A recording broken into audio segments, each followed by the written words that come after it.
Before Thomas Edison, or more accurately, the people who worked for Thomas Edison, invented the incandescent bulb, gas lighting was used in homes with people relying on the oils from the earth and whales to illuminate their homes. As we saw in this week's episode, 1944's Gaslight, starring Ingrid Bergman, Charles Boyer, Angela Lansbury, and Joseph Cotten. Invented by Carl von Westbach in 1885, about 10 years after the events of Gaslight, the incandescent mantle was the last major breakthrough in oil and gas lighting of the period before both succumbed to electric lighting. Gas lighting of buildings and streets began early in the 19th century, with most streets in London lit by gas as early as 1816. Now, fun fact, I went to college in Butte, Montana, go Diggers, and beginning in the 1880s, Butte became a powerhouse for copper mining, which of course is essential to electrification. So much copper was pulled from the Butte mines over a 70-year period that its copper electrified the US, helped us survive the Great Depression, and even helped us in winning World War II. Not bad for a scrappy Montana town. Oh, and also, Butte had fully electrified streets before even Paris or London. So now back to the show. For the first 50 years of its existing, gas lighting was generally distrusted and few homes were lit. All that changed in 1859 when gas lighting was introduced to the House of Parliament in 1859, and soon enough, the tides turned. Fashionable townhouses like Paula's often had a central pendant gas light, that is to say, a gas light attached to the ceiling.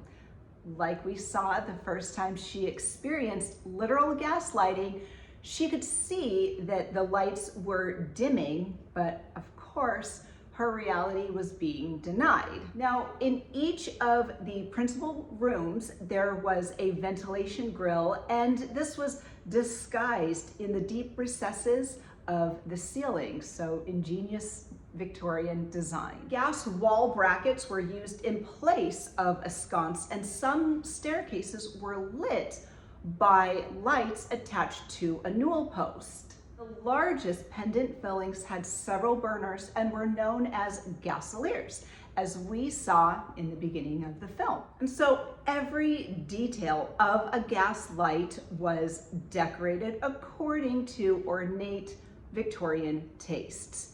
But by 1880, mainstream taste had begun to change dramatically. William Morris, the founder of the arts and crafts movement, was the second generation of craftsmen to begin to manufacture gas lighting products on a large scale. And one of the greatest and most prolific designers of this new style was W.A.S. Benson, who, with the encouragement of William Morris, had set up his own workshop making light fittings and other metalwork so that all of these gorgeous Victorian homes could have the most fashionable gas lighting. Now, the arts and crafts movement swept out the clutter from the Victorian interior, leaving them lighter and brighter in every space. Richly decorated surfaces were replaced by plain ones, relying on the warmth of natural materials and simple craftsmanship. By Queen Victoria's death in January 1901, electric lighting was still in its infancy.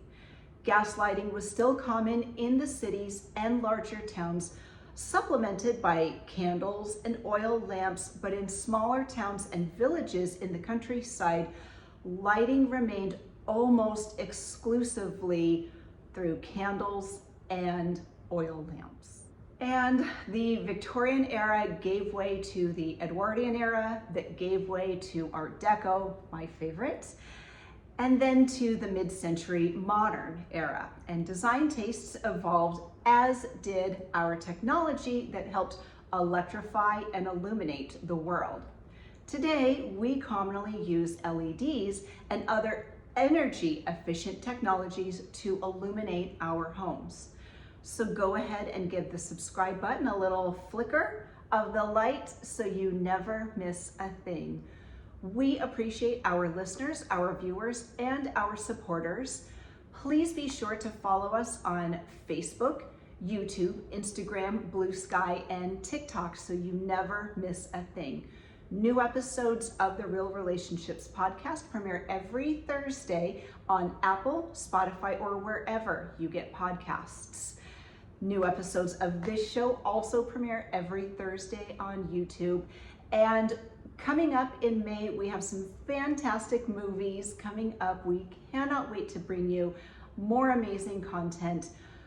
Again, we appreciate you. Thank you. Be safe, and we'll see you soon.